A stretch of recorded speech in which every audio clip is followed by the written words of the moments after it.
করছি। লাইভে যাওয়ার পর কি এখানে কোথাও লেখা আচ্ছা, I think we are live. No, it's setting up. আচ্ছা,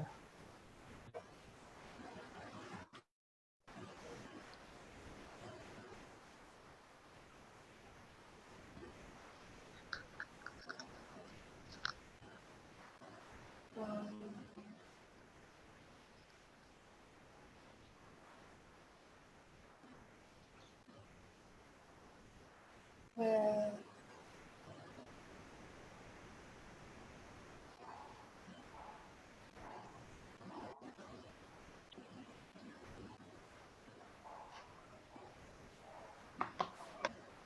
okay, it has started. So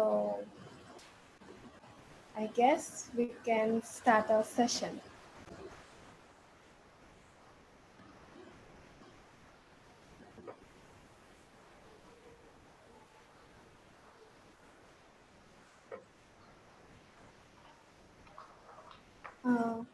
Okay.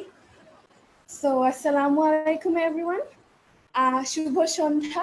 আমি নাহলা নাওয়ার আপনাদের সবাইকে আমন্ত্রণ জানাই বিউপি গ্লোবাল অ্যাফেয়ার্স কর্তৃক আয়োজিত কোয়ারেন্টাইন উইকের পঞ্চম পর্বে।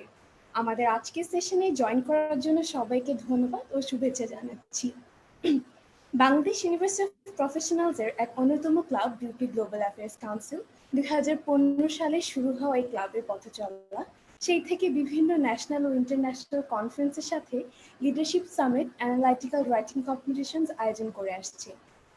সাম্প্রতিক এই কোয়ারেন্টাইন সময়ে আয়োজন করা আমাদের দ্বিতীয় ইভেন্ট হচ্ছে কোয়ারেন্টাইন উইক। এর আগে এপ্রিল মাসে আমরা কোভিড-19 ও বিভিন্ন সেক্টরে তার প্রভাব সাথে এই প্যান্ডেমিকের পরবর্তী অবস্থা কেমন হতে পারে সেই সব আলোচনা করে এই fact exchanging ideas for change আয়োজন করেছিলাম। কোয়ারেন্টাইন উইক আয়োজন করার আমাদের উদ্দেশ্যই ছিল হলো আমাদের ছাত্র সমাজ, আমাদের তরুণ সমাজকে ভালো ও উপভোগ্য সময় উপহার দেওয়া। এই সংকটাপন্ন সময় সবাই যেন কিছু ভালো সময় কাটাতে পারে সেটাই আমাদের লক্ষ্য ছিল। আমরা আশা করি আমরা তা করতে সক্ষম হয়েছি। আমাদের আজকের সেশনে আমরা সাজিয়েছি কমিউনিটি লিডারশিপ নিয়ে। আমাদের আজকের অতিথি একজন খুবই বিশেষ একজন অতিথি। তিনি 2016 সালে সোশ্যাল এন্টারপ্রেনিউর ইনিশিয়েটিভের জন্য কুইন্স ইয়াং লিডার্স অ্যাওয়ার্ড পেয়েছেন এবং ফোর্বস 30 আন্ডার 30 লিস্টে থাকা বাংলাদেশিদের মধ্যে উনি অন্যতম একজন। তিনি ইয়ুথ অপরচুনিটিজের সহ প্রতিষ্ঠাতা ওসমা বিন নূর। স্যার, আপনাকে স্বাগত জানাই আমাদের আজকের এই সেশনে। Thank you Nahla, thank you. তো কেমন আছেন এবং কেমন কাটছে আপনার কোয়ারেন্টাইনের সময়গুলো? আলহামদুলিল্লাহ, খুব ভালো যাচ্ছে সময়টা। আবার অন্য দিক থেকে একটু মনও খারাপ, কারণ চারপাশে অনেককে দেখছি যে কোভিডে আক্রান্ত হচ্ছে। অনেকের মেন্টাল স্টেট খুব বেশি একটা ভালো না, তো সবাইকে একটু সাপোর্ট দেওয়ার চেষ্টা করছি, ফোনে কথা বলছি। সো এই সময়টাতে ভালো মন্দ দুই ভাবে আছে। তো বাট ওভারঅল যেহেতু সবকিছু ভালো যাচ্ছে বাসায়, সেক্ষেত্রে আলহামদুলিল্লাহ ভালো। আচ্ছা, আপনি ভালো আছেন? শুনে ভালো লাগলো। জি, আমিও ভালো আছি। তো আপনার অনুমতি থাকলে আমরা তাহলে আমাদের সেশনে পর্বটা স্টার্ট করে ফেলি। Please please. ঠিক আছে। তো আমরা সবাই ইতিমধ্যে জেনেছি যে আপনার সাফল্যের কথা, আপনার সব পাওয়া অ্যাওয়ার্ডস এর কথা। তবে এটা চিরসত্য যেন কোনো কিছু পেতে বা অর্জন করতে হলে একটা লম্বা পথ পাড়ি দিতে হয় বা অনেক রকমের স্ট্রাগল করতে হয়। তো আপনার এই পর্যন্ত আসা সেই পথ চলাটা কেমন ছিল সেটা আমরা জানতে চাই। আমি নিজেকে সফল বলতে চাই না, বাট আলহামদুলিল্লাহ যতটুকু হয়েছে আল্লাহর অনেক শুকরিয়া আদায় করি। যেহেতু ইউথ অপরচুনিটিজ এর সাথে অনেক লম্বা সময় ধরে কাজ করছি এবং ইউথ অপরচুনিটিজ নিয়ে সবকিছু, এটা যাত্রাটা শুরু হয়েছিল যখন স্টুডেন্ট লাইফে দেখেছি অনেক অপরচুনিটি থাকে ইউথদের জন্য, বাট আমরা অনেকেই জানি না। যেমন বিএপি গ্লোবাল অ্যাফেয়ার্স অনেক চমৎকার চমৎকার ইভেন্ট করছে, ভালো ভালো প্রোগ্রাম করছে, সেখানে স্টুডেন্টরা অংশগ্রহণ করছে। তারপর অংশগ্রহণের মাধ্যমে তাদের যে মেধার একটা চর্চা হচ্ছে, তারা নিজেদেরকে এক্সপ্লোর করতে পারছে যে তাদের মধ্যে কি পটেনশিয়ালিটিটা আছে। তো আমার কাছেও মনে হয়েছে স্টুডেন্ট লাইফে যে এই সুযোগগুলো আসলে সবার জানা উচিত, স্পেশালি যারা তরুণ আছে, ইউথ আছে। তো সেই চিন্তা থেকে আমরা আহ, একটা ফেসবুক পেজের মাধ্যমে মূলত 2012 সালে ইউথ অপরচুনিটিজ এর যাত্রা শুরু। আমি স্টোরিটা অনেক জায়গায় বলেছি, তারপর বারবার রিপিট হয় যেহেতু প্রশ্নটা সেম। সেটা হচ্ছে আমরা যখন কোনো একটা উদ্যোগ নেই সেক্ষেত্রে দেখা যায় যে আহ, আমাদের একটা অফিসের প্রয়োজন হয়, আমরা ফান্ডিং এর জন্য ওয়েট করি। যেহেতু একটা টেক বেস প্ল্যাটফর্ম, আমরা চাই একটা ওয়েবসাইট আগে হোক অথবা একটা মোবাইল অ্যাপ হোক। এখন তো আমরা জানি মোবাইল অ্যাপ খুব সহজলভ্য হয়ে গেছে। আমরা সবকিছু চেষ্টা করি যে মোবাইল অ্যাপের মাধ্যমে আমাদের সার্ভিস গুলো দেওয়ার জন্য। বাট ওই সময় আসলে এগুলো আমাদের জন্য একটু ডিফিকাল্ট ছিল। বাট আমরা আসলে ওয়েবসাইট অথবা মোবাইল অ্যাপ্লিকেশনের জন্য ওয়েট করিনি। আমরা একটা ফেসবুক পেজ ক্রিয়েট করে আমরা 2012 সালে ইউথ অপরচুনিটিজ এর যাত্রা শুরু হয়। তখন আস্তে আস্তে যখন দেখলাম যে অনেক তরুণরা আমাদের ফেসবুক পেজ থেকে অনেক ইনফরমেশন পাচ্ছে, তথ্য পাচ্ছে, তারা আমাদেরকে মেসেজ পাঠাচ্ছে, অ্যাপ্রিসিয়েট করছে, তারাও তাদের দেশে ইনফরমেশন গুলো আমাদেরকে পাঠাচ্ছে যেন আমরা পেজ থেকে শেয়ার করি। সেভাবে আস্তে আস্তে পেজটার একটা আউটরিচ বাড়তে থাকে দেশে এবং দেশের বাইরে। এবং একটা সময় 2014 সালে আমরা সবার প্রথম আমাদের ওয়েবসাইটটা তৈরি করি। ওইটা ছিল একদম একটা একটা খুবই লাইট ভার্সন একটা ওয়েবসাইট ছিল। বাট আমাদের ওয়েবসাইটটা আমরা পুরোপুরি তৈরি করেছি হচ্ছে 2015 থেকে, এবং এখন যে ওয়েবসাইটটা আছে সেটা আমরা আপডেট করেছিলাম 2017 সালে। তো এইভাবেই মূলত ইউথ অপরচুনিটিজ এর যাত্রাটা আস্তে আস্তে আমরা এগোতে থাকি। আমাদের এখন অ্যাপ আছে, আমাদের অ্যাপের মাধ্যমে অনেকে অ্যান্ড্রয়েড অ্যাপের মাধ্যমে দুই অ্যাপ ব্যবহার করে মানুষ অপরচুনিটি অ্যাক্সেস করতে পারছে। এন্ড ফান্ডিং এর অনেক সময় দেখা যায় যে আমরা ফান্ডিং এর জন্য অনেক কিছু উদ্যোগ নিতে পারিনি, বাট আমাদের ক্ষেত্রে সেই চ্যালেঞ্জটা ছিল। So we had to take like small loan to create website. আমাদের যিনি ওয়েবসাইট করে দিয়েছিলেন উনি মূলত আমাদের কাছ থেকে কোনো ফান্ডিং নেননি। পরবর্তীতে বলছে তোমাদের যখন টাকা হবে তোমরা হচ্ছে ওয়েবের টাকাটা দিয়ে দিও। সো এভাবেই মূলত ইউথ অপরচুনিটিজ এর অ্যাকচুয়ালি জার্নিটা এবং যে ছোটখাটো চ্যালেঞ্জ শেয়ার করলাম তাদের সাথে।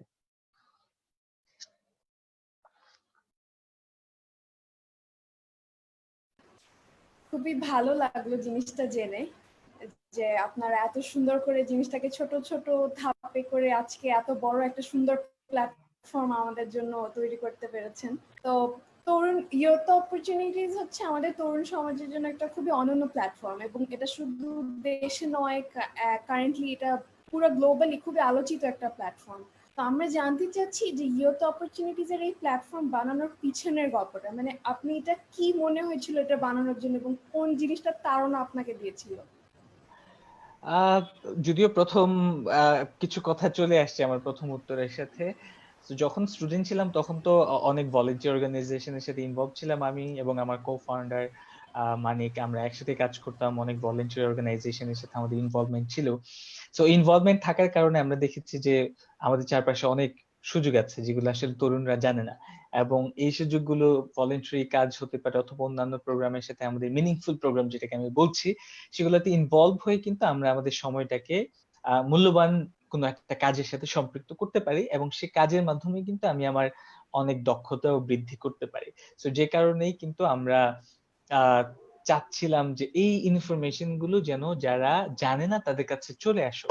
তো ওইভাবেই মূলত ইউথ অপরচুনিটিস আমাদের চিন্তা ভাবনায় আসে যে এরকম একটা প্ল্যাটফর্ম থাকা উচিত যেখানে সব তথ্য থাকবে, খুব স্ক্যাটার থাকবে না। মানুষ এখন গুগল করে বের করবে, এই ফেসবুক পেজে গেলে পাবে, অথবা অন্য একটা মাধ্যম থেকে তাকে জানতে হবে ফোন করে। তো আমরা চাচ্ছিলাম এমন একটা প্ল্যাটফর্ম থাকবে যে প্ল্যাটফর্মের মাধ্যমে সবাই একটা সিঙ্গেল গেটওয়ে থাকবে যেখান থেকে সব ইনফরমেশন সে পাবে। তো ওভাবেই মূলত ওই ওই জায়গাটা থেকে মূলত ইউথ অপরচুনিটিজ এর যাত্রাটা শুরু হয়, চিন্তা ভাবনাটা আসে। খুবই ভালো, এবং আজকে আপনাদের এই ছোট চিন্তা থেকে এটা যে হয়েছে এটার জন্য আজকে আমরা অনেক বেশি উপকৃত হয়েছি বলে আমি মনে করি। তো এখন ইউথ অপরচুনিটিজ থেকে যে অনেক রকমের সুযোগ সুবিধা আমরা পাচ্ছি, তো এই যে সুযোগগুলা সবাই নিচ্ছে এবং সবাই এটাকে কিভাবে প্রপারলি ইউটিলাইজ করছে বা পরবর্তীতে এটাকে কিভাবে ওরা কাজে লাগাতে পারে সেটা কি নিশ্চিন্ত করার জন্য কোনো পরিকল্পনা আপনাদের আছে? Very good question. এই কোয়েশ্চেনটা আমি অনেক অনেক জায়গা থেকেই শুনেছি। আহ, আমরা র্যান্ডমলি অনেক জায়গা থেকে আমরা যারা অনেক ইউজার আছে আমাদের ব্যবহার করে আমাদের প্ল্যাটফর্ম, এবং তারা নানান প্রোগ্রামে অ্যাপ্লাই করেছে, স্কলারশিপ অ্যাপ্লাই করেছে, কনফারেন্স অ্যাপ্লাই করেছে, এবং তারা সাকসেসফুলি একটা অপরচুনিটিকে সাকসেসে ট্রান্সফর্ম করতে পেরেছে। তো এরকম স্টোরি আমরা অনেক ইন্ডিভিজুয়ালি আমরা পেয়েছি। বাট এই জিনিসটাকে মেজার করার জন্য যে কতজন পার্টিকুলার সে নাম্বারটা আমাদের এখনো জানা নেই, বাট আমরা র্যান্ডমলি আমরা হয়তোবা ইমেলের মাধ্যমে, ফেসবুকের মাধ্যমে, অথবা আমাকে যারা চেনে, অথবা আমাদের অফিসের সাথে যাদের সম্পৃক্ততা আছে তারা আমাদেরকে ইনফরমালি জানায় যে হ্যাঁ, থ্যাংক ইউ ভাইয়া ফর ক্রিয়েটিং দিস প্ল্যাটফর্ম, আমি এই প্রোগ্রামে অ্যাপ্লাই করেছিলাম এবং এখানে সিলেক্টেড হয়েছি। তো এভাবে মূলত ইনফরমালি আমরা জানি, বাট এখন এটাকে ফর্মালাইজ করার আমরা পরিকল্পনা করছি। আমাদের যত সাকসেস স্টোরি আছে, আমাদের যত ইম্প্যাক্ট আছে, সেই ইম্প্যাক্ট গুলোকে আমরা অ্যানালাইজ করার চেষ্টা করছি, স্টোরি গুলো কালেক্ট করার চেষ্টা করছি। তো এগুলোকে আমরা একসাথে কম্পাইল করে নিয়ে আসছি। তো খুব শীঘ্রই হয়তোবা আমরা শেয়ার করতে পারবো যে কতজন আমাদের এখান থেকে বেনিফিটেড হয়েছে ডিরেক্টলি। সো এটা নিয়ে কাজ হচ্ছে। আচ্ছা, তো আপনি তো আসলে আমাদের অনেকের জন্য একটা প্রেরণার উৎস এবং অনেকেই আপনাকে একজন আইডিয়াল লিডার মনে করে। তো আপনার মতে লিডারশিপ জিনিসটা আসলে কি এবং কিভাবে একটা মানুষ লিডারশিপ চর্চা করতে পারে? Very good question. এইখানে আইডিয়াল লিডারশিপ বলতে আমরা আসলে সবচেয়ে বড় বিষয়টা হচ্ছে আমাদের একটু সৎ থাকাটা হচ্ছে আমার কাছে মনে হয় সবচেয়ে বেশি গুরুত্বপূর্ণ, এবং অন্যের ভালো চাওয়াটা এবং নিজের সৎ থাকাটা, এটা ইজ ভেরি ইম্পর্টেন্ট এবং খুব গুরুত্বপূর্ণ একটা বিষয় একটা লিডারশিপের। আর তাছাড়া আমার কাছে লিডারশিপ মনে হয় যখন একজন ব্যক্তি অথবা একটা গ্রুপ, যেমন একটা বিউ, তোমাদের গ্লোবাল অ্যাফেয়ার্স টিম চিন্তা করছে যে আমরা এই কোয়ারেন্টিন প্রজেক্টটা আমরা এই কোভিড সিচুয়েশনের সময় আমরা রান করব। তো তোমাদের টিমের সবাই মিলে ইটস এ গ্রুপ লিডারশিপ। তোমরা তোমাদের তোমাদের কাজটা হচ্ছে কোয়ারেন্টিন প্রজেক্টটাকে এখন ইমপ্লিমেন্ট করবা। তো সবাই মিলে ফোকাস করছো কোয়ারেন্টিন প্রজেক্টটাকে। তো তোমরা একসাথে কাজ করে কোয়ারেন্টিন এই যে অনলাইন সেশন গুলো তোমরা পরিচালনা করছো, যার মাধ্যমে তোমরা একটা লিডারশিপ রোল প্লে করছো, এবং you guys come out from, তোমার কি বলা যায়, কমফোর্ট জোন থেকে বের হয়েছো, তোমরা একটা চ্যালেঞ্জ নিয়েছো, চ্যালেঞ্জ নিয়ে দেন এই এই পুরো সিস্টেমটাকে এখন এগিয়ে নিয়ে যাচ্ছ। কোয়ারেন্টিন প্রজেক্টটা তোমরা ইমপ্লিমেন্ট করছো, তোমরা প্রত্যেক দিন অথবা প্রতি সপ্তাহে 1-2টা লাইভ করছো, এবং এটা খুব শীঘ্রই শেষ হবে। তো এইভাবে পুরো সিস্টেমটাকে ফোকাস করা হচ্ছে। এটা গ্রুপেরও হতে পারে অথবা একজন ইন্ডিভিজুয়ালও হতে পারে। তো এভাবে আমরা মূলত লিডারশিপ প্র্যাকটিস করতে পারি, যে সিস্টেমে ফোকাস করে এই সিস্টেমটাকে আমরা এগিয়ে নিয়ে যাব আমাদের পারপাসটাকে ফুলফিল করার জন্য। Thank you. খুবই আমাদের ভালো লাগলো যে আপনি আমাদেরকে এক্সাম্পল দিয়ে এত সুন্দর করে জিনিসটা বুঝিয়েছেন। তো এখন আমরা জানতে চাই যে লিডারশিপ চর্চা করার তো নিশ্চয়ই কিছু আইডিয়াল সময় আছে, যে কোন সময় থেকে স্টার্ট করলে আমরা জিনিসটাকে অনেক ভালোভাবে নিতে পারবো, এবং আমাদের স্কুল কলেজের যেসব শিক্ষার্থীরা আছে তারা কিভাবে কোন পথে আগালে তারা এই লিডারশিপ জিনিসটাকে ভালো মতন আয়ত্ত করতে পারবে বা চর্চা করতে পারবে, আপনার কি মনে হয়? স্কুল পর্যায় থেকে কলেজ পর্যায়ে থেকে আমার কাছে মনে হয় ইউথদেরকে সবচেয়ে বেশি এখন এই লিডারশিপ প্র্যাকটিসের মধ্যে ফোকাস হওয়া উচিত। কারণ আমরা জানি যে এই কোভিড সিচুয়েশনের কারণে আমাদের ইকোনমি, শুধু আমাদের না, ওয়ার্ল্ড ওয়াইড অনেক দেশের ইকোনমি একটা ক্রাইসিস শুরু হয়েছে, এবং অনেকে জবলেস, তারা চাকরি হারাচ্ছে। বিদেশেও আমরা দেখেছি অনেকে তারা চাকরি হারিয়েছে, এবং নতুন করে চাকরি পাওয়াটাও খুব চ্যালেঞ্জিং হবে আমাদের। তো সেক্ষেত্রে যে 21st সেঞ্চুরি যে স্কিলস গুলো আছে সেগুলো আমাদের তরুণদেরকে একটু খুঁজে বের করতে হবে কোন কোন স্কিলস গুলো আমার দরকার। কারণ পরবর্তী চাকরির যে একটা পরিবেশ তৈরি হবে, সে পরিবেশটা খুবই কম্পিটিটিভ হবে। এখনই সেটা আর কি এখন চলে আসছে, ইটস ভেরি কম্পিটিটিভ। এবং 21st সেঞ্চুরির যে স্কিলস গুলো আছে সেটা যদি আমার নিজের মধ্যে ডেভেলপ করতে না পারি, সেক্ষেত্রে পরবর্তী আমার প্রফেশনাল লাইফে আমার হয়তো অনেক দখল, একটা একটা দখল যেতে পারে। সো এইখানটাতে যারা তরুণ আছে তারা যদি স্কুল লাইফ থেকে ভলেন্টারি অ্যাক্টিভিটির সাথে ইনভলভ হতে পারে, তাদের ক্লাবগুলোর সাথে ইনভলভ হতে পারে, যে ক্লাবগুলোর সাথে সে ইনভলভ হয়ে সে তার লিডারশিপ প্র্যাকটিস করতে পারবে। কোনো একটা প্রজেক্টের মাধ্যমে ইনভলভ হলো, সে কমিউনিকেশন স্কিল ডেভেলপ করলো, মানুষের সাথে যোগাযোগ কিভাবে আরো সুন্দরভাবে করা যায়, কিভাবে একটা সুন্দর সেশন নেওয়া যায়, কিভাবে সুন্দর একটা বক্তব্য দেওয়া যায়, কিভাবে আমি আরো যে গুরুত্বপূর্ণ প্রজেক্ট প্রজেক্ট তৈরি করা, বাজেট তৈরি করা, এই ইম্পর্টেন্ট স্কিলস গুলো হয়তোবা আমি কোনো একটা ক্লাবের সাথে ইনভলভ হই অথবা কোনো একটা ভলেন্টারি অ্যাক্টিভিটিস এর সাথে ইনভলভ হই, সেগুলো কিন্তু আমার প্র্যাকটিসের মাধ্যমে আমরা ডেভেলপ করতে পারবো। তো আমার কাছে মনে হয় ইউথরা অথবা ইউনিভার্সিটি স্টুডেন্টরা অথবা কলেজ স্টুডেন্টরা এখন থেকে সেই কাজগুলোর সাথে এখন তারা সম্পৃক্ত হতে পারে। ইভেন ভার্চুয়াল ইন্টার্নশিপ এখন একটা গুরুত্বপূর্ণ বিষয়, অনেকেই কিন্তু স্কুল লাইফে এখন ইন্টার্নশিপ করছে। সো ভার্চুয়াল ইন্টার্নশিপটা একটা ভালো জিনিস হতে পারে সবার জন্য। এখন কিন্তু অনেক কোম্পানি ভার্চুয়ালি ইন্টার্ন নিচ্ছে। তো আমরা যদি এখন কোন একটা কোম্পানিতে ভার্চুয়াল ইন্টার্ন হয়ে আমি আমার দক্ষতাটাকে প্রকাশ করতে পারি, সেক্ষেত্রে কিন্তু পরবর্তীতে তার পড়াশোনা শেষ হওয়ার পর তার চাকরি পাওয়ার সম্ভাবনা সবচেয়ে বেশি থাকে ওই কোম্পানিতে। সো ভার্চুয়াল ইন্টার্নশিপ গুলো আমরা দেখতে পারি। তাছাড়া আমার কাছে মনে হয় স্কাউটের সাথে আমরা ইনভলভ হতে পারি, বিএনসিসির সাথে ইনভলভ হতে পারি, যেগুলো যেগুলোতে আমরা আমাদের অনেক চ্যালেঞ্জিং কাজ থাকে সেগুলো আমরা ওভারকাম করতে পারি, এবং এই সকল প্ল্যাটফর্মের সাথে ইনভলভ হলে যেটা হয় নিজের মধ্যে অনেক দক্ষতা বৃদ্ধি হয়।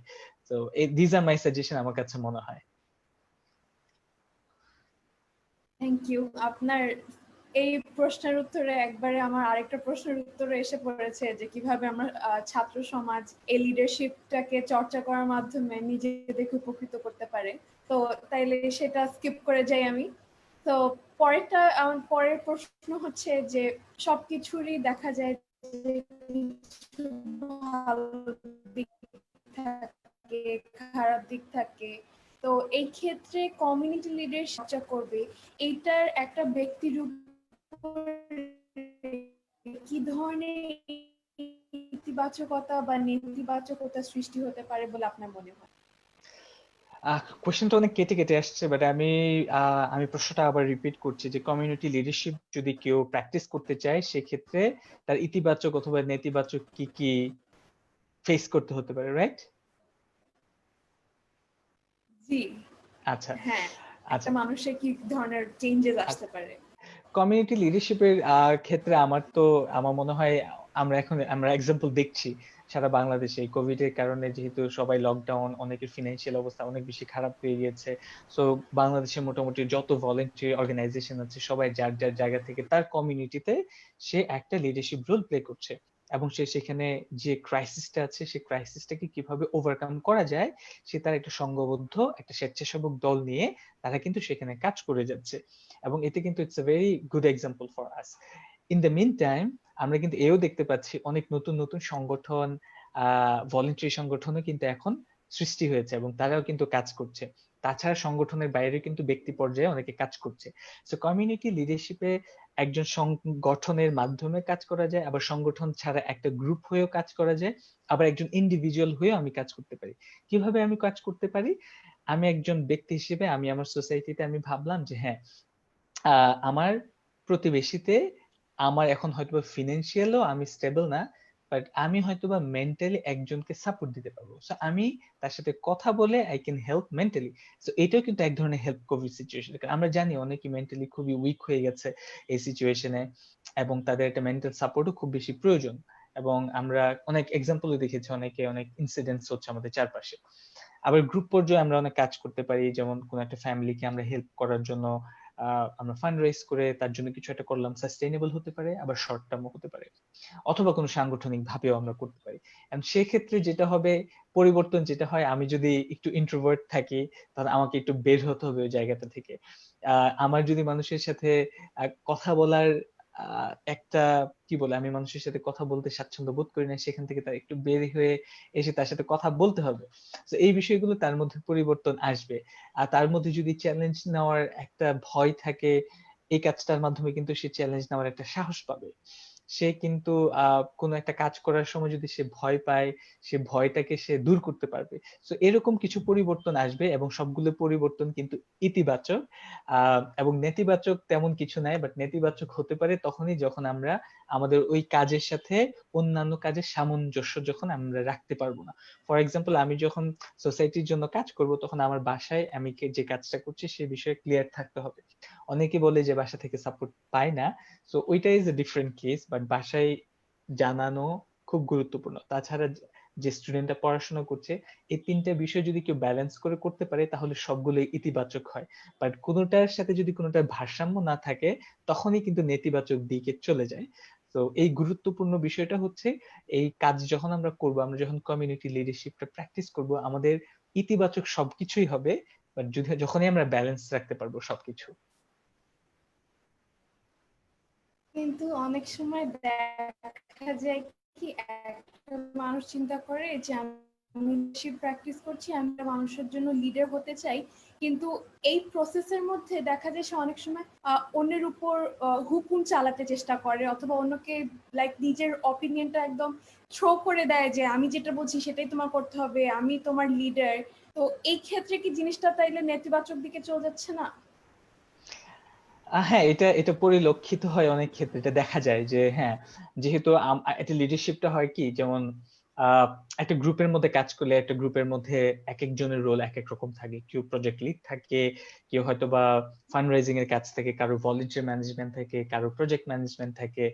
বাট সেক্ষেত্রে আমার আমার যদি কোনো টিম লিড থাকে, আমার যদি সুপারভাইজার কেউ থাকে, সেক্ষেত্রে আমার তাকে বুঝাতে হবে যে এই কাজটা কেন আহ এইভাবে করা উচিত অথবা এইভাবে করা উচিত না। তাকে ডেটা দিয়ে বুঝাতে হবে, তাকে যুক্তি দিয়ে বুঝাতে হবে, তাকে ইনসাইট দিয়ে বুঝাতে হবে।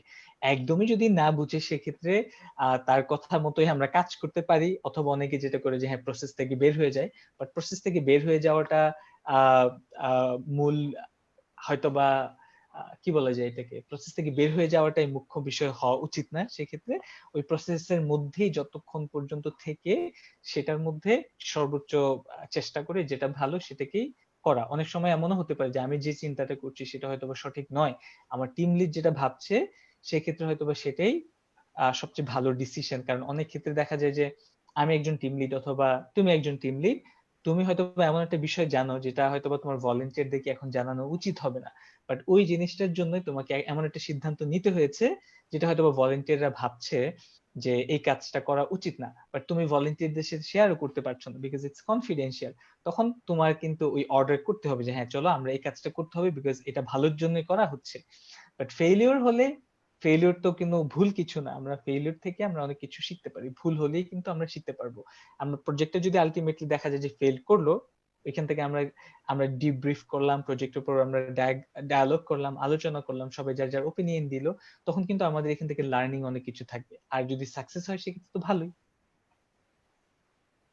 সেটাই, এটা আসলে একটা মানুষের নিজেদের পার্সপেক্টিভের উপর ডিপেন্ড করে কে কিভাবে জিনিসটাকে নিচ্ছে। তো এই রাইট। ধরনের পরিবর্তনগুলা কি একটা দেশে বা সমাজে কি ধরনের প্রভাব ফেলতে পারে বলে আপনার মনে হয়? কোন পরিবর্তনগুলো? ইতিবাচক হোক বা নেতিবাচক হোক, আচ্ছা, যখন একটা মানুষ কমিউনিটি লিডারশিপ নিয়ে আর কি চর্চা করছে, সেই সেই ধরনের পরিবর্তন। ডেফিনেটলি কমিউনিটি, যেমন আমরা যেটা বলি যে বিন্দু বিন্দু বালুকণা, তারপর হচ্ছে কি যেন পুরো লাইনটা আমি ভুলে গেছি, মানে অনেক বিন্দু বিন্দু বিন্দু বিন্দু বালুকণা নিয়ে ছোট একটা ছোট ছোট বালুকণা বিন্দু বিন্দু জল, জল গড়ে তুলে মহাদেশ সাগর অতল। মহাদেশ সাগর। হ্যাঁ, তো এইভাবে কিন্তু প্রত্যেকটা কমিউনিটিতে যেরকম এরকম বিন্দু বিন্দু একটা লিডার হবে, এই কমিউনিটিতে একজন, এই গ্রামে একজন, এই পাড়াতে একজন, ওই পাড়াতে একজন, সবার মধ্যে যখন ইতিবাচক পরিবর্তন আসবে তখন কিন্তু আলটিমেটলি সবাই তো এই দেশের মানুষজন, সবাই তো বাংলাদেশে থাকে, আলটিমেটলি বাংলাদেশে প্রত্যেকটা পাড়ায় পাড়ায় মহল্লায় মহল্লায় প্রত্যেকটা ঘরে ঘরে একজন নেতৃত্বের গুণাবলী সম্পন্ন একজন তরুণ তৈরি হলো, এবং যেটা আলটিমেটলি দেশের জন্য ভালো হবে, আলটিমেটলি দেশের উন্নয়নের জন্য ভালো হবে। আর নেতিবাচক দিক থাকবেই, কারণ হাতে পাঁচটা আঙ্গুল সমান না, বাংলাদেশের সব মানুষ সব চিন্তা হয় না, এবং এটাই কিন্তু এই ডাইভার্সিটির মধ্যেই কিন্তু একটা সৌন্দর্য আছে।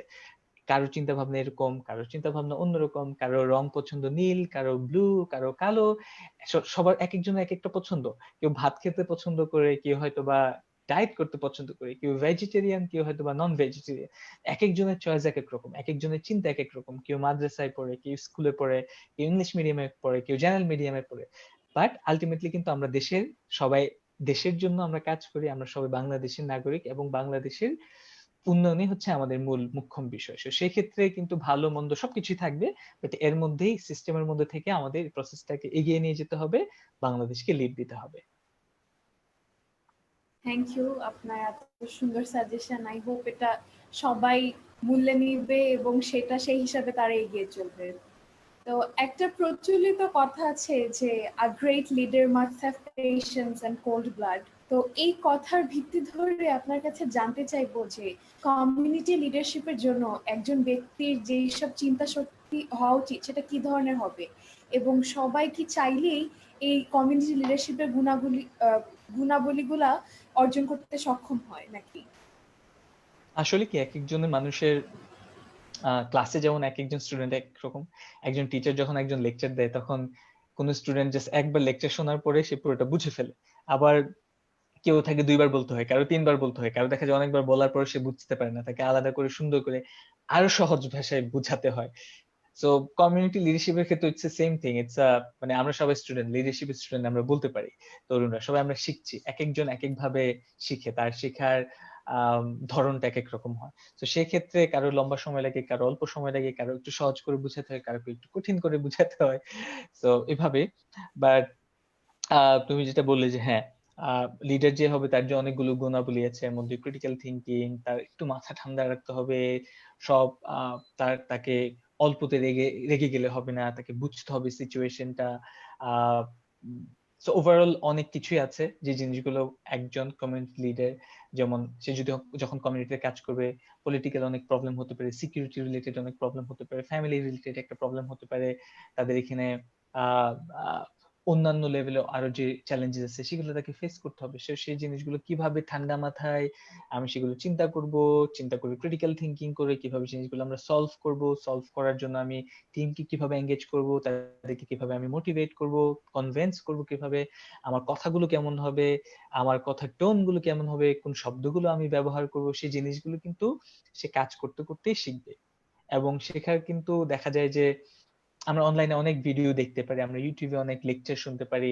যারা গ্রেট লিডার তারা কিভাবে কথা বলতেন, YouTube এ তাদের লেকচার শুনতে পারি। তারা কিভাবে মানুষদের সামনে অ্যাড্রেস করছে, কিভাবে হাজার, হাজার মানুষের সামনে বক্তব্য দিচ্ছে, তার শব্দ চয়নগুলো কেমন, তার বাক্য চয়নগুলো কেমন, সে বাক্যর মাঝখানে কতটুকু গ্যাপ নিচ্ছে, সে যখন এক্সাইটেড তখন তার টোনটা কেমন হচ্ছে, সে যখন আবার ইমোশনাল তার টোনটা কেমন হচ্ছে। সো ওভারঅল কিন্তু এই জিনিসগুলো আমরা হচ্ছে আমাদের কমিউনিটিতেও কাজ করব। আবার আমার নিজের ডেভেলপমেন্টের জন্য কোন জায়গায় একটু ভালো করা যায় অথবা কোন জিনিসগুলো হয়তোবা এভাবে না করে অন্যভাবে করা উচিত। সেই জিনিসগুলো কিন্তু আমাদের সিনিয়র যারা তাদের সাথে কথা বলে অথবা যাদেরকে আমরা আইডল হিসেবে চিন্তা করি তাদের সাথে আমরা অ্যাপ্রোচ করতে পারি। অথবা অনলাইনে YouTube এ তাদের ভিডিও দেখতে পারি। অথবা যারা এরকম গ্রেট মাইন্ডস এর মানুষজন আছেন, তাদের ভিডিওগুলো, লেকচার গুলো শুনতে পারি। তার মানে আমরা হচ্ছে মেইনলি পুরো জিনিসটাই ডিপেন্ড করবে যে আমরা কাকে নিজের আইডল মনে করছি এন্ড সেই হিসাবে আমি ওনাদেরকে ফলো করে বা ইউটিউব হুম, এন্ড অন্যান্য ভিডিওগুলো দেখে সব হুম, জায়গা থেকে নিজের মন মতন করে প্রত্যেকটা গুণাবলী নিয়ে নিজের সাথে আয়ত্ত করে নিতে হবে। রাইট। আমি জাস্ট এখানে একটু এড করি। আচ্ছা, যেমন আমি জাস্ট একটু এড জি, করি এখানে যে যেমন আমি যে মানুষটাকে সবচেয়ে বেশি ফলো করি মানে আমি তার মতো জীবনেও হইতে পারবো না। বাট আমি বারাক ওবামার প্রত্যেকটা স্পিচ এত আমার ভালো লাগে এবং সে যেভাবে কথা বলে, সে যেভাবে শব্দ চয়ন করে, যেভাবে সে কথাগুলো গুছায় আমার কাছে মনে হয় মানে অসাধারণ। তাকে আমরা সবাই ফলো করতে পারি তার কথাগুলো। বাট এর মানে এই না যে বারাক ওবামার সবকিছু আমাকে ফলো করতে হবে। আবার এমন একজন ব্যক্তি হতে পারে তার কাছ থেকে হয়তোবা আমি বৈঠকে কিভাবে আলোচনা করতে হয় সেটা আমি তার কাছ থেকে শিখলাম। আমি হয়তোবা একজন রাইটারের কাছে আমি ফর এক্সাম্পল বাংলাদেশে এখন ইয়াং রাইটার হচ্ছে সাদাত ভাই। আমি হয়তোবা চিন্তা করলাম সাদাত ভাই কিভাবে লিখে, আমি সাদাত ভাইয়ের বই পড়বো, বই পড়ে আমি বুঝবো সাদাত ভাই কিভাবে লিখে। অথবা এলিটা আপু কিভাবে সুন্দর করে গুছিয়ে লেখে, আমি এলিটা আপুর কাছ থেকে শিখবো। অথবা আইমান কিভাবে অনলাইনে সুন্দর করে ক্লাস নেয়, আমি হয়তোবা 10 মিনিটস স্কুলে গিয়ে আমি অনলাইনে তার ক্লাসগুলো দেখবো। তাহলে আমি কিছু অনলাইনে ক্লাস নিতে পারবো। সো এই জিনিসগুলো কিন্তু একেকজনের কাছ থেকে কিন্তু আমরা একেকটা ভালো জিনিস শিখতে পারি। যেমন আমার হ্যান্ড রাইটিং আমি সবসময় ভালো করার জন্য আমি পড়াশোনার মধ্যে এভারেজ অথবা বিলো এভারেজ থাকলে আমি হ্যান্ড রাইটিং চেষ্টা করতাম যেন আমার হ্যান্ড রাইটিংটা এ গ্রেডেড থাকে অথবা এ প্লাস গ্রেডেড থাকে। এজন্য আমি কারো হাতের লেখা দেখলে যেতাম সে স্বরেওটা খুব সুন্দরভাবে লিখে, আমি সেটা প্র্যাকটিস করতাম। কেউ যদি ক্ষিয় খুব সুন্দর করে লিখে তাহলে আমি ক্ষিয়টা সারাদিন প্র্যাকটিস করতাম। কেউ যদি দেখলাম যে হ্যাঁ, সে হচ্ছে জি শব্দটা সে খুব ভালো করে লিখে তাহলে সেটা প্র্যাকটিস করতাম। সো আমরা একেকজনের কাছ থেকে একেকটা ভালো জিনিস নিতে পারি। সেটাই। কিন্তু এরকম অনেক সময় দেখা যায় কি মানুষজন হয়তো লাইক স্টার্ট করছে কাউকে ফলো করার, যে কারো জিনিসগুলো অ্যাডাপ্ট করে নিচ্ছে, কিন্তু এই প্রসেসে অনেক সময় সে এত বেশি জিনিসগুলোকে আয়ত্ত করে ফেলে যে একটা টাইম পরে অন্য কেউ হয়তো বলবে যে তুমি তো কমপ্লিটলি অন্যটা কপি করে চলছো, তখন তো সে উল্টা নেতিবাচক অপিনিয়ন্স গুলি পায়। আ সেটা আসলে সেক্ষেত্রে আ কি করা যায়? আমাদের প্রত্যেকের একটা নিজস্বতা আছে, একটা ইন্ডিভিজুয়াল একটা ব্যক্তিত্ব আছে। সো আমি হয়তোবা তার লেখার ধরনটাকে আমি নিতে পারি যে হ্যাঁ সে এভাবে কথা বলে, আমার হয়তোবা আমি আমার কথা বলার সময় আমি এই শব্দগুলো আমি হয়তোবা চয়ন করতে পারি। কিন্তু সে যে ভয়েসটা যেরকম গম্ভীর করে, একদম সেরকম করে গম্ভীর করে আমরা দেখি না অনেক সময় যে কারো ভয়েস নকল করে। তো ভয়েস নকলের বিষয়টা না, বিষয়টা হচ্ছে তার কাছ থেকে সেই দক্ষতাটা নিব। তার ভয়েসটা আমি নকল করব না, তার লেখাটা আমি নকল করব না। বাট সে কিভাবে লিখে, তার লেখার আ আ লেখার সে কোন কেমিস্ট্রি সে তার লেখার মধ্যে সে চিন্তা করে। সো সেই জিনিসগুলো আমি আয়ত্ত করার চেষ্টা করব যেন আমার লেখাটা তার থেকে বেটার হয়। এমন না যে আমি সে হব, বাট তার থেকে আমি বেটার হওয়ার জন্য চেষ্টা করব। Thank you. অনেক সুন্দর করে গুছিয়ে আপনি অনেক সুন্দর করে বুঝিয়ে দিয়েছেন ব্যাপারটাকে।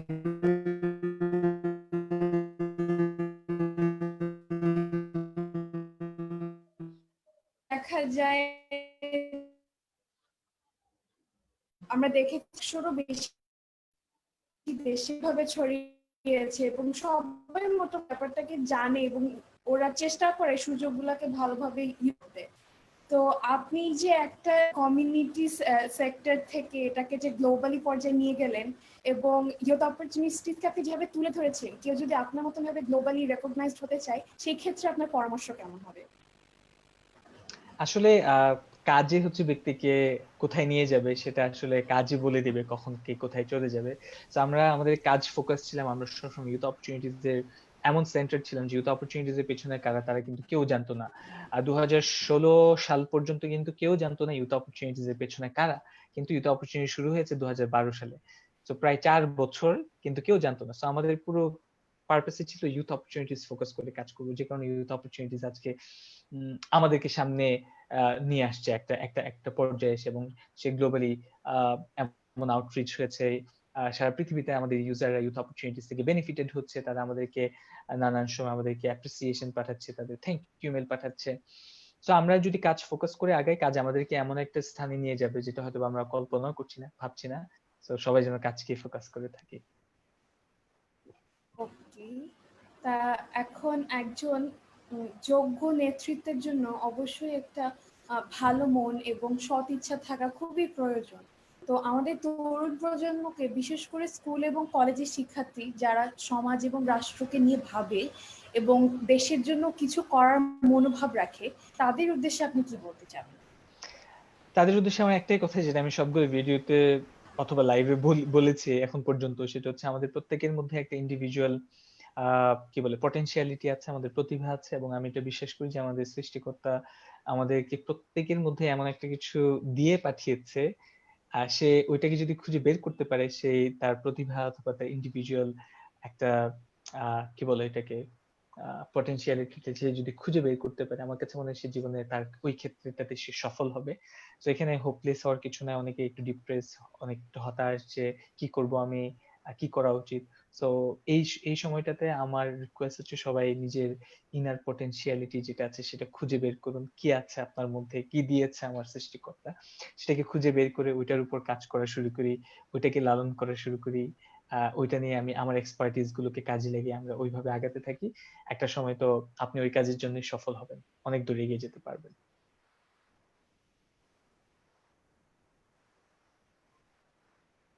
Thank you. তো আমরা আমাদের কমেন্ট সেকশনে একটা কমেন্ট এসেছে, আপনাকে প্রশ্ন করেছে আমরিন তাসনিম জাইমা।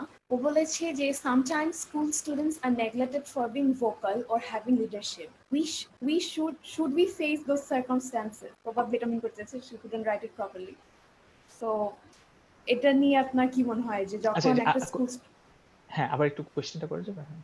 কোয়েশ্চেনটা হচ্ছে যে মাঝে মাঝে স্কুল স্টুডেন্টদেরকে দেখা যায় যে তারা লিডারশিপ নিয়ে আগাতে চাইলে অথবা যদি কোনো কথা বলে ওদের ভোকালটা ইউজ করে, সেই ক্ষেত্রে ওদেরকে নেগলেক্ট করা হয় বা থামিয়ে দেওয়া হয়। বুঝতে পেরেছি, তো হ্যাঁ। এই জন্য আর কি ওরা কি করতে পারে?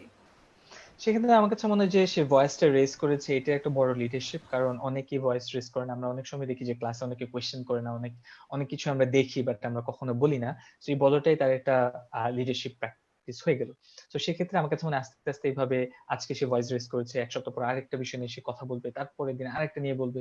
তখন একটা সময় হয়তোবা তার কথার গুরুত্বটা তখন অথরিটি দিবে। কারণ আমরা হয়তোবা অথরিটিকে চাপাতে পারব না, অথবা আমার সেই সেই স্থানে আমি এখন নেই, যেটা হয়তো বা আমি সেই পরিবর্তনটা নিয়ে আসতে পারবো, বাট আমি আমার ভয়েসটা রেজ করতে পারবো, আমি আমার বিষয়গুলো যুক্তি সহকারে ডেটা দিয়ে আমি বুঝাতে পারবো। তখন কোনো একটা সময় হয়তো বা অথরিটি সেটাকে আমলে নেবে। কিন্তু আসলে অনেক সময় দেখা যায় যে যখন আমি একটা কথা বলছি, আমার কথা কেউ শুনছে না, অথবা আমাকে বারবার থামিয়ে দেওয়া হচ্ছে, তো একটা সময় পরে গিয়ে দেখা যাবে কি যে নিজের মধ্যে থেকে আসা যে আচ্ছা আমারটা তো ম্যাটার করছে না, আমার কথা তো কেউ শুনে না, তো আলটিমেটলি দেখা যায় যে সেই মানুষটা নিজে থেকেই আর কি নিজেকে গুটিয়ে নেয় এবং সে চিন্তা করে যে তাকে দিয়ে হবে না, বা সে আর কি ওইসব করা বন্ধ করে দেয়। এটা হচ্ছে লিডারশিপ ফেলিওর। সো এখান থেকে বের হওয়ার কোনো সুযোগ নেই, এত তাড়াতাড়ি হতাশ হওয়া যাবে না। তো ছোট্ট একটা জিনিস এত তাড়াতাড়ি হতাশ হলে হবে না, চেষ্টা করতে হবে এবং কোনো একটা সময় তো সফলতা আসবে। যদি আমরা প্রথম চেষ্টাতেই যদি আমরা হতাশ হয়ে যাই, হ্যাঁ আমাকে দিয়ে আর কাজ হবে না, না আমার কথা কেউ শুনতেছে না, আমি আর কাজটা করবো না, এরকম যদি হতো তাহলে আমরা আসলে আজকে এই রুমের মধ্যে রাতের অন্ধকারে লাইট জ্বালিয়ে আমরা লাইভ করতে পারতাম না। কারণ লাইট যিনি আবিষ্কার করেছেন সে কয়েক শতবার চেষ্টা করার পরেই সে লাইটটা আবিষ্কার করতে পেরেছেন। সে যদি বলতো যে হ্যাঁ না, প্রথমবার আমি পারি না, আমাকে দিয়ে কিছু হবে না, আমি আর কাজ করবো না, আমার ভালো লাগে না, তো তাহলে কিন্তু আজকে এরকম আলোর মধ্যে সন্ধ্যার পরে লাইভ করতে পারতাম। তো এই বিষয়টা আমার কাছে মনে হয় এত তাড়াতাড়ি হতাশ হলে হবে না, চেষ্টা করতে হবে, লেগে থাকতে হবে। Thank you. আমি আশা করি যে তোমরা যারাই আছো, যারা চিন্তা করছো যে এরকম আমার কথা শুনছে না, আমার বলা উচিত না, তো তোমরা স্যারের কথাটা আমলে নাও এবং তোমরা চেষ্টা করে যাও, কোনো না কোনো সময় তোমরা অবশ্যই সফল হবে। তো আপনাকে অসংখ্য ধন্যবাদ আপনার এত সুন্দর সব অভিমতগুলো আমাদের সাথে শেয়ার করার জন্য। আজকে থ্যাংক ইউ নাহলা। আপনাকে আমাদের সেশনে পেয়ে আমরা অত্যন্ত আনন্দিত এবং বিউপি গ্লোবাল অ্যাফেয়ার্স কাউন্সিলের পক্ষ থেকে আমরা আপনার কাছে কৃতজ্ঞ যে আপনি সময় করে আমাদের সেশনে আজকে জয়েন করেছেন। থ্যাংক ইউ সো মাচ আমাকে ইনভাইট করার জন্য। তোমাদের সবাইকে অনেক ধন্যবাদ, চমৎকার একটা আয়োজন করেছো। এবং তোমরা যারা আছো শুনছো আমাকে, সবাই সাবধানে থাকবা, এখনো করোনা সিচুয়েশন স্বাভাবিক হয়নি। তো সবাই যেন নিরাপদে থাকি, সেফ থাকি এবং অন্যদেরকে যেন নিরাপদে রাখতে পারি সেই চেষ্টা করি। এবং আমাদের চারপাশে যারা একটু ধরো হেল্প করা যেতে পারে এরকম একটু খোঁজ খবর নেই, যে হ্যাঁ কার একটু অবস্থা খারাপ, তাদেরকে যেন আমরা আমাদের সামর্থ্য অনুযায়ী হেল্প করতে পারি। আর ফ্রেন্ডরা যারা একটু বেশি ডিপ্রেসড আছে, দুশ্চিন্তাগ্রস্ত, ভালো লাগছে না, তাদেরকে যেন আমরা মেন্টালি সাপোর্ট দিতে পারি। তো এই বিষয়টা হচ্ছে আমার লাস্ট রিকোয়েস্ট তোমাদের সবার জন্য। ধন্যবাদ আপনাকে। আর আপনাদের সবাইকেও অনেক বেশি ধন্যবাদ যারা এতক্ষণ আমাদের সাথে ছিলেন। আশা করি আমাদের এই সেশন আপনাদের ভালো লেগেছে এবং আমাদের যে লক্ষ্য ছিল যে এইসব সেশনের মাধ্যমে ইয়াং জেনারেশনদেরকে উৎসাহ দেবার এবং কমিউনিটি লিডারশিপ নিয়ে নিজেদেরকে নিযুক্ত করা এবং উদ্বুদ্ধ করার, সেই লক্ষ্য আমি আশা করি যে পূরণ হয়েছে। তো এখনের মতন এই পর্যন্তই। আমরা আমাদের পঞ্চম সেশন এখানেই শেষ করছি এবং সেই সাথে আপনাদের মনে করিয়ে দিতে চাই যে আমাদের পরের সেশন কোয়ারেন্টাইন উইকের, সেটা আজকে রাত 8:30টায় শুরু হতে যাচ্ছে। তো সবাইকে সেটার জন্য অগ্রিম আমন্ত্রণ জানিয়ে আমি বিদায় নিচ্ছি। শুভরাত্রি।